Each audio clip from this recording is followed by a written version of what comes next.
right, you guys, my next guest has lived, let's just say, a full life of incredible accomplishments that did not come easily. She rose from, let's just say, modest means to achieve a prestigious career in medicine, all the while being guided and loved by her mother, who was, I guess she says, the definition of the word determination.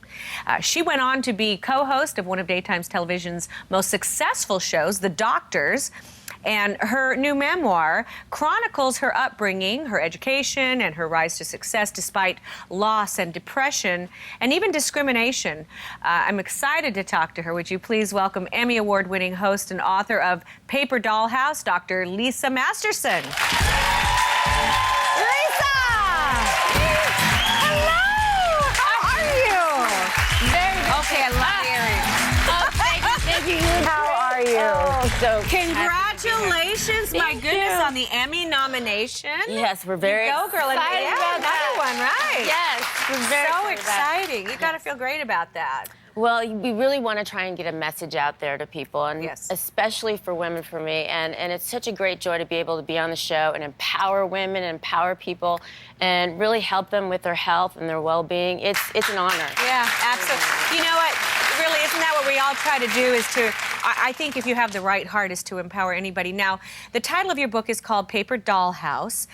And how is that a metaphor in describing the relationship, like, with your mom?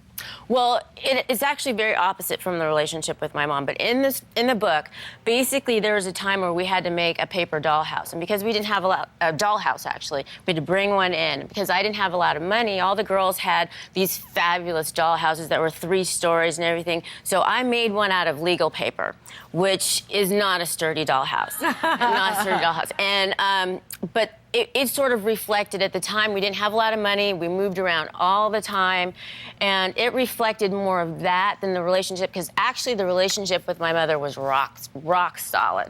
Oh, and I adored her, and I still adore her, and she's my hero. So. Right.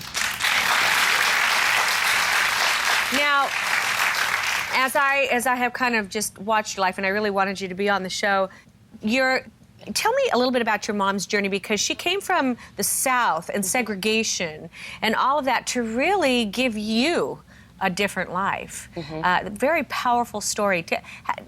How difficult was that? Not only for her, but also for you. Right. It was difficult, but it was something that she wanted to do. She was very much a human rights advocate, and instilled that in me, and she wanted to make a change. And she knew that change started with education, and getting me a very good education, and taking us out of what I think she considered a society or environment that wasn't healthy into a different environment, but one that she thought would give me the tools to be able to change things, and to give her the tools to change things. And so Now, that's where I got that from. When you say, and see, I believe in education.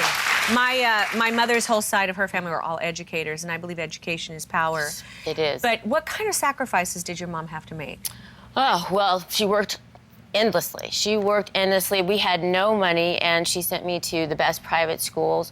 She never took a vacation, and she was always there for me as a role model and as a hero. And she, you know, she just did everything to make my life better. Now, they love you. Mom. But this is what's interesting to me. Okay, so here you are struggling. In financially, yes, to live, very and you struggled. Yes. And yet you're going to all these great schools. Was that had to be difficult? I mean, even just, for example, my girlfriend, same thing in her life. You know, she came from an area where they had 5 outfits that they wore for the school. But when her parents moved her into a better area, kids never wore the same thing. Right. Well, thank God for uniforms. Did she put you in uniforms? Yes, the schools that I went to, they all had uniforms. Thank God for that, and the fact that I was very much of a nerd. So Were you a nerd? I very much of a nerd, and still sort of deep down the core am. I like nerds. Yes, I'm kind of a nerd. Nerds rule. Yes. But yeah, so I wasn't really big into fashion. I mean, it was out there, but at the time, I was really more into trying to be, the person that my mom was really out there for. I'm laughing because, okay, you guys, seriously, check this out. when most girls that age wanted like shoes or clothes or purses, or you wanted a briefcase. Yep. That's a little nerdy. That is the ultimate nerd, and it wasn't like a leather That's so funny. satchel. It was like a suitcase, a hard suitcase, and if you can imagine this little 10, 11-year-old girl, okay, in school, walking around with a briefcase, that was, I'm surprised they still had friends, but I wanted to be like my mom. I know, I wanted to be like my mom, and I wanted her, you know, she was cool to me. Yeah. So as I look at you, and I really believe that when you struggle and you work for something and you see how hard somebody's working to, there is a different kind of education you get. Not only do you get a better education because of the school she put you in, but you also had a cultural education, and I think maybe even appreciation for your education. Do you think that was the case for you? Oh, absolutely. I mean, I knew I was getting an excellent education. I mean, you know, I was learning everything at a warp speed, and I even tried to skip a grade. And I did skip a grade just to decrease the amount of tuition that my mom had to pay. But I will say, absolutely, I am who I am, and I was able to attain everything I have because of my education and my mother. You know, I applaud your mother, because every generation is different. You know, the challenges she faced are different than the ones we face. But to help your life be better, I applaud her for that. And also, you know, just setting good values in you. I know my children see me work really hard, and they're very frugal because of that. So, you know what, when we come back, I want to talk a little bit more about your mom. She sounds so cool. She sounds like my mom. Seriously, in so many ways. But we'll be back more with Dr. Lisa, and we're going to find out about your son and all kinds of things, too, so stay with us. Coming up, Dr. Lisa Masterson discusses how her unconventional childhood made her a strong woman. Still ahead. I fly back, and I get back by midnight. We are back, and we are having chick chat here, guys, with Dr. Lisa Masterson about her book, Paper Dollhouse, about your life. We're going to talk about your son, your mom. Okay, so here you are. You're a doctor, and you've been so educated, and you have this incredible mother in your life. And then all of a sudden, she comes down with breast cancer. I know. Isn't that, you know, got to break your heart. What was kind of broke my heart, too, is that you were going through medical school at the time, too. How did that affect you? Well, the whole experience affected me, you know, terribly. That's one reason why I wrote it in my book, because if anybody's ever experienced, you know, losing somebody who's that important to you, it's horrible. But, and especially if you're ironically a physician, you know, I mean, I actually started IVs on my mother. Really? And it's just, I mean, you want to be able to save that person, and you can't. So I think that was once I got over, you know, my mother's death, which I almost didn't. And then again, I try and write that in the book to try and help people get through that. Once I got through that, I think it really was sort of the impetus for me, you know, having zero tolerance for anything but excellence in medicine and trying to help other people around the world. Do you think we're getting close to finding cures for, you know, breast cancer and things like that? I think there's a lot of progress being made. I think there's a lot to be made, but with having selective estrogen receptor modulators, which actually came up, you know, after my mother's death, they've really, you know, decreased the mortality rate for breast cancer. It's still a horrible thing, but So I know what it was like when I watched my mother. She had a massive stroke, and I kind of shut down traveling. I went into a radio show and did things like that so that I could be with her. And it's such an emotional. How did you deal with being in school and all those things that you had to do and be by her side? That had. Well, I made her a principal, because basically when she went into the hospital for the last time, you know, I basically told my residency, you know, I'm going with my mother. And yes, somebody who's your whole world, your hero in your life, and you watch them die, and their last word is that they love you. It's devastating. I stopped eating. I shut myself away in my room. And it was really my son that brought me back around. So our children do that, don't they? What did your mother What advice did your mother give you? Because they're always your mother, aren't they? Yes. I'm telling Always. Always. It doesn't matter how old you are. And it doesn't matter how sick they are. They're always taking care of us. Yes. My mother was that way. What did she say to you during that process?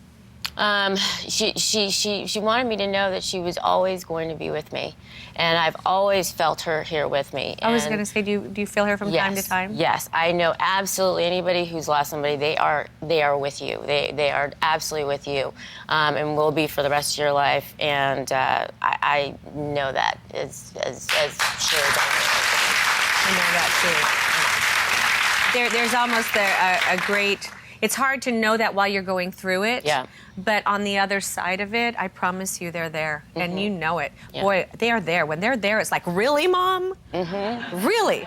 Yeah. Because I'm my mother's only daughter. I have 8 brothers. Oh, yes, I know that. I know that. And you know our mothers. Yes, I know that. So you said that you were inspired to get through it all because of your son. You went through very, very dark depression, from what I understand. Yeah, no, I really didn't make it. I mean, I really didn't think I was going to make it. I mean, I really think people can, and this is an experience I had that I think makes me a better physician as well. Is that your heart can break, and you can really almost will yourself to die. And my son, when he was about 3, with this experience, he basically said, you have to be my mother. You have to snap out of this, lady, and you have to be my mother.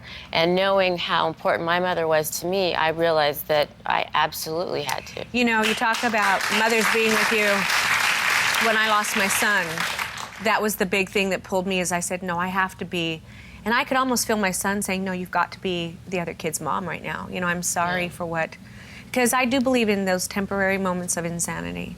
But you have to find some reason to keep living. And so here your child, now tell me, what does he do? Is he a doctor? He absolutely not. I think he actually operated with me in Africa, but he's very much of an artist, and he just graduated from college, so he's figuring out what he's going to be doing. But that maternal thing keeps passing on, doesn't it?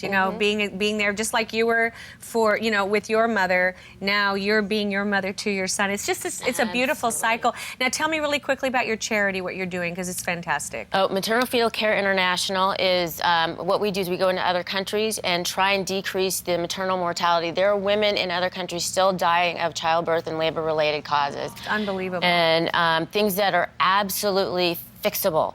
And so I go into these countries, I try and find the problems and, turn those around so that they can get to a standard that's at least what we have here in the U.S. And even darker subjects, too. I'm telling you, they go through things that no human being should go through.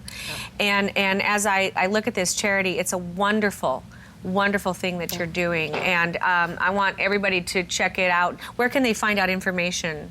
They can go on the website, mfci.net, and they can check that out. And also, we have an audience giveaway. What is this today? Oh, so everybody's going to go home with my book, Paper Doll House. And, yay! Paper Doll House. You can read about that fabulous. So we were really poor too. Mine wasn't a paper doll house. Mine was made of popsicle sticks. So I understand. There you go. No, I love when great women inspire, and you can tell you had an awesome mom, and you're an awesome mom, and we love watching you. Thank you so much for being here and all that you do to help empower other women. Make sure you pick up Paper Doll House. We'll give you information on our website. You can get it anywhere. We'll be right back.